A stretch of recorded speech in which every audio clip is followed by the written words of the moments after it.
लेकर के जितने भी हमारे मंच पे नेता हैं उन सब का मैं विशेष धन्यवाद और आभार प्रकट करूंगा। इतने घंटों के कार्यक्रम जिसमें विलंब से मैं पहुंचा हूं, उसके बावजूद भी आप लोग इतने जोश और उत्साह के साथ खड़े हैं। मैं आप सबका बहुत बहुत धन्यवाद और आभार प्रकट करता हूं।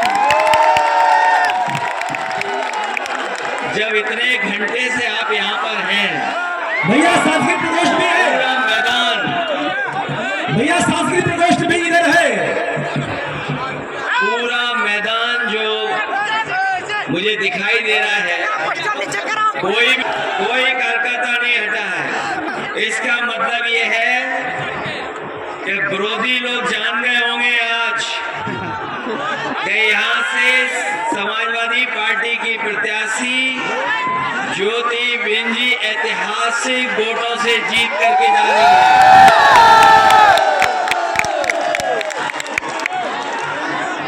और केवल आपको अब मतदान करना है, वो भी पूरी सावधानी के साथ। मतदान के समय पर पूरी सावधानी। बस अब डॉक्टर ज्योतिबेन जी को सर्टिफिकेट लेना है। और ये बात मैं इसलिए भी कह रहा हूं,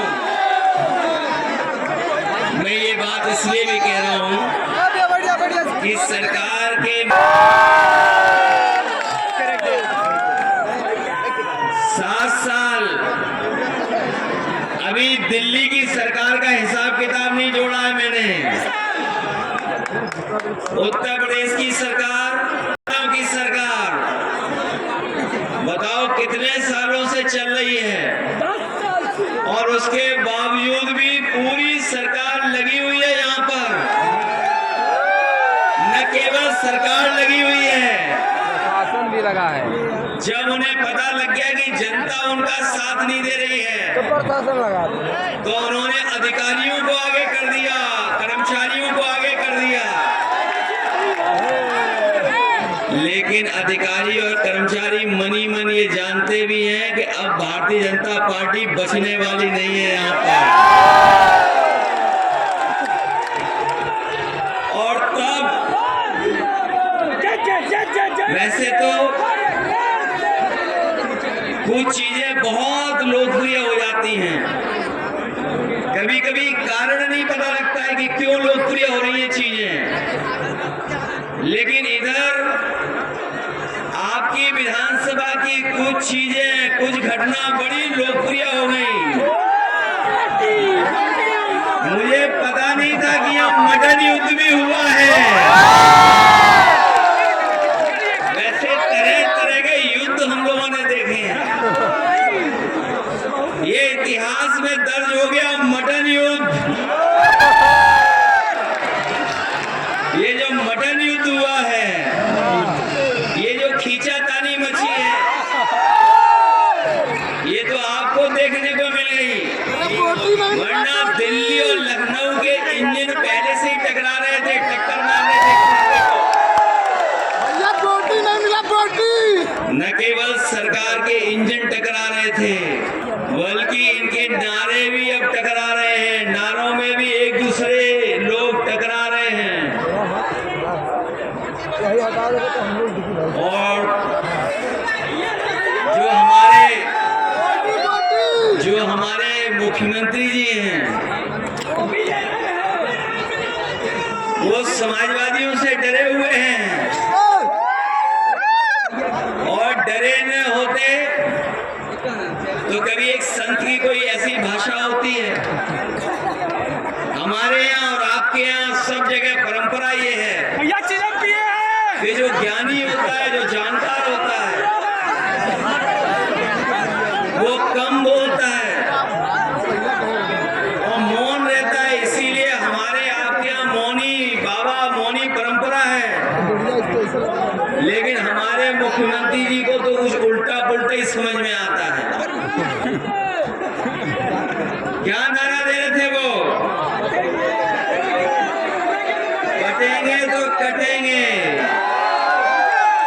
लेकिन पीडीए के लोगों ने कह दिया हम लोग जोड़ेंगे और जीतेंगे भी। ये जो एनडीए वाले लोग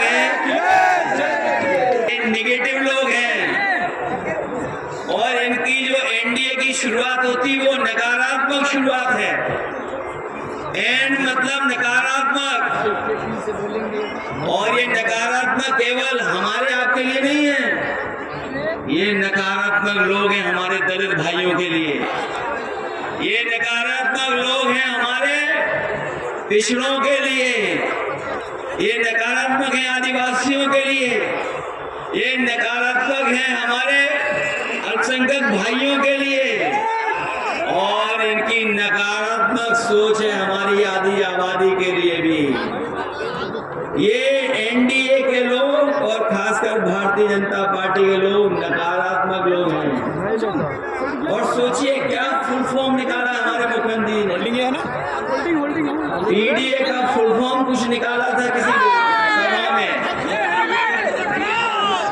मुझे ये समझ में नहीं आया कि एच कहां से आ गया, पावर हाउस कहां से बन गया पीडीए। और सोचिए पीडीए से इतने डरे हुए हैं कि इन्हें डीएपी की बोरी भी पीडीए नजर आ रही है। जो डीएपी है, जो डीएपी है वो भी इन्हें पीडीए नजर आ रहा है। सोचो आप, इतने घबराए हुए हैं।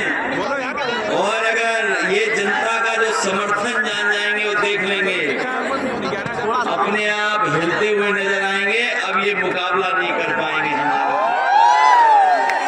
जब पिछले चुनाव में मैं आपके बीच में आया था तो मैं कह रहा था कि बोरी में से चोरी हो रही है,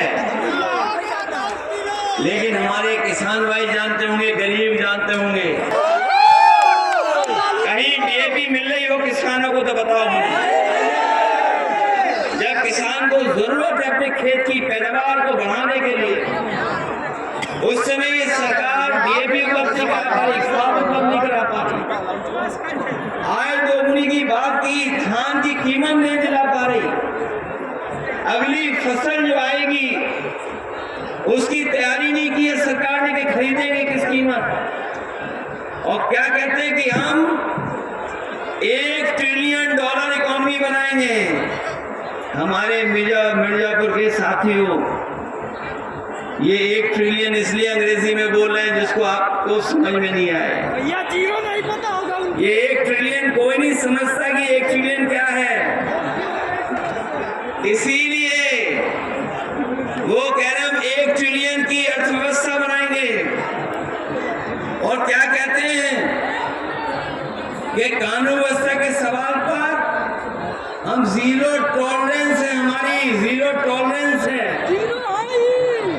इनकी जो जीरो टॉलरेंस है कानून व्यवस्था वो पूरी जीरो हो गई। पहले तो आपको पता होगा कि पुलिस और बदमाशों का पुलिस को पकड़ रही है, और बलिया गाजीपुर वाले भी जानते होंगे, एक बड़ा अधिकारी भेजना पड़ा तब पुलिस पकड़ी गई। वहां रंगे हाथों पकड़े गए, रंगे हाथों पकड़े गए। और जब बनारस में पकड़े गए तो हम लोगों ने जब सवाल खड़ा किया तो उन्होंने कहा कि ऐसी कोई घटना नहीं हुई। हम अपने खोजी पत्रकार साथियों का धन्यवाद देना चाहते हैं कि वो भी सीसीटीवी का कैमरे का खोज करके ले आए और दिखा दिया कि एक पुलिस के अधिकारी बड़ा बक्सा लेकर के जा रहे थे। बाद में कार्रवाई करनी पड़ी। और सच्चाई तो ये है कि इतनी लूट कभी किसी सरकार में नहीं हुई होगी जितनी लूट इस सरकार में हो रही है। जब 100 नंबर बनाए, अगर संकट और परेशानी में है तो वो अगर फोन मिलाएगा तो पुलिस उसके पास पहुंच करके मदद करेगी। लेकिन सरकार ने जब से 100 से 112 किया है, अपनी पुलिस ने भी रेट बढ़ा लिया है। और अब ये 100 नंबर 112 मदद नहीं कर रही है। दोनों पार्टियों को उठा करके थाने में ले आया नहीं, तब जाकर के हिसाब किताब हो रहा है थाने में जाकर। तो जो ये स्थिति पैदा हो गई, और यही नहीं, आप आंकड़े निकाल करके देख लीजिए, हमारी बहनों ने, हमारी माताओं ने इतना कभी आत्मदाह के लिए लखनऊ नहीं जाना पड़ा होगा। लखनऊ में मुख्यमंत्री जी को खुद नई एक टीम से ही न्याय नहीं मिल रहा है, कहीं किसी की सुनवाई नहीं। और इसलिए आप आंकड़े निकाल लेना, सबसे ज्यादा आत्मदाह करने बेटियां या महिलाएं कहीं गई हैं, तो क्योंकि बहुत देर हो गई, हम लोग को बहुत दूर जाना भी है। हाँ का चीज और मैं इसलिए चल करके आया, और मैं चल के आता भी, कोई भी रुकावट पैदा होती, लेकिन तब भी मैं आपके बीच में आता और अपनी बहन के लिए। इसलिए समाजवादी साथियों, मैं आप सबसे अपील करने आया हूं, वैसे तो अगर हम प्रतिशत के हिसाब से तो 100% इस बार समाजवादी पार्टी बाई इलेक्शन जीतने जा रही है। और अगर गिनती के हिसाब से हम लोग हिसाब किताब लगाएं तो 9 में से 9 सीटें हम लोग जीतने जा रहे हैं। इसीलिए आपने देखा होगा घबराए हुए लोग हैं, सरकार वाले घबराए हुए लोग हैं, उन्हें समझ में नहीं आ रहा कि रास्ता क्या निकालें। जिन्हें सरकार चलानी चाहिए थी, जिन्हें सरकार चलानी चाहिए थी, वो बुलडोजर चला रहे थे। और ये पहली बार हुआ होगा इतिहास में कि जहां पर सुप्रीम कोर्ट ने, न्यायालय ने बुलडोजर को गैराज में खड़ा कर दिया। न केवल बुलडोजर को गैराज में खड़ा कर दिया, बल्कि सरकार ने भी कह दिया कि जो ऐसे अधिकारी हैं जिन्होंने नियमों का पालन नहीं किया है, उनके खिलाफ भी कड़ी से कड़ी कार्रवाई होगी। तो सोचिए बुलडोजर गैराज में खड़ा हो गया कि नहीं हो गया। और याद रखना, इस रिजल्ट के बाद और महाराष्ट्र के परिणाम के बाद जो लोग समाज में अंदर ही अंदर बारूद की सुरंग खोद रहे थे, उन्हें ये नहीं पता कि अंदर ही अंदर उन्हीं के लोग सुरंग खोद करके कुर्सी छीनना चाहते हैं। जो लोग समाज में सुरंग खोद रहे हैं, उनकी भी कुर्सी जानी, उसके लिए भी सुरंग खुद गई है। इसीलिए घबराए हुए हैं, सब कुछ लगा दिया है कि चुनाव जीतने जब जनता साथ नहीं दे रही है तो अधिकारी लगा दिए, सुनने में आया है।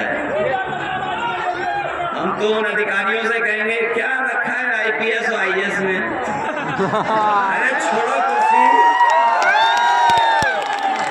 हम भी इंजीनियर हो जाते, हम भी इंजीनियर नहीं बने, हमने भी कुर्ता पजामा पहन लिया और लाल टोपी लगा ली।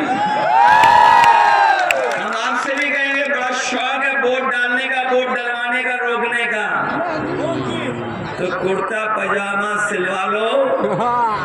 उधर थोड़ा दिक्कत होगी टोपी पहनने में, हमारे संग लाल टोपी लगा लो। ये अभी जो खुशामद आप कर रहे हो, उस खुशामद से कुछ मिलने वाला नहीं है, क्योंकि वो सरकार गिरने वाली है, चलने वाली सरकार नहीं है। बीजेपी ढलान पे है और पीडीए चढ़ान पर है। ये पीडीए वाले प्रोग्रेसिव सोच के हैं, पॉजिटिव सोच के हैं। हम लोग पुल बनाते हैं, लोगों को जोड़ते हैं। ये भारतीय जनता पार्टी के लोग लोगों में दूरियां बनाते हैं, लोगों को दूर करते हैं। इसलिए इनके चलने वाली नहीं है इस बार। ये उपचुनाव भाजपा वाले हारने वाले हैं, उसे हारेंगे। पक्का कि नहीं बनाया मन आपने? और सावधान रहकर के मतदान करोगे कि नहीं करोगे? अगर आपको एक बार रोके तो दोबारा वोट डालने आओगे कि नहीं आओगे? और दोबारा रोके आपको तो तीसरी बार डालने आओगे नहीं आओगे? हम भी आपके बीच में रात में आए और आप भी इंतजार करते रहे। बताओ इतना इंतजार करोगे वोट डालने के लिए? और इन्होंने तो नोट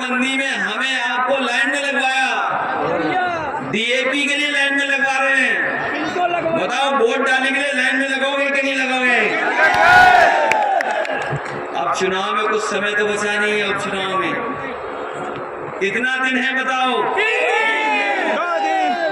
अब तो कुछ भी नहीं बचा है।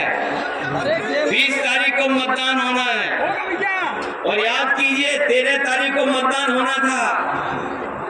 ये 13 तारीख का मतदान इन्होंने 20 तारीख का कर दिया। ये चुनाव टाला इन्होंने और ये चुनाव इसलिए टाला इन्होंने क्योंकि त्योहार के समय पर बहुत सारे लोग छुट्टी लेकर के आए थे, अपना त्योहार मनाने आए थे। इस त्योहार में खुशियां नहीं मनाई गई क्योंकि महंगाई इतनी थी, इतनी परेशानी में त्योहार मनाया लोगों ने। महंगाई को लेकर के बहुत परेशानी थी। जो दूर दराज नौकरी रोजगार कर रहे थे दूसरे प्रदेशों में, देश के दूसरे हिस्सों में, वो इस बार उत्तर प्रदेश आए थे त्योहार के समय पर। कई लोगों ने अपनी छुट्टियां बढ़वा ली कि 13 तारीख को वोट डाल करके जाएंगे और जो छुट्टी बढ़ाने की भनक उन्हें पड़ी भारतीय जनता पार्टी के लोगों को कि ये 13 तारीख को वोट डालेंगे और हरा देंगे बीजेपी को। तो इन्होंने चुनाव की तारीख बदल दी और 20 तारीख कर दी। जो चुनाव टालेंगे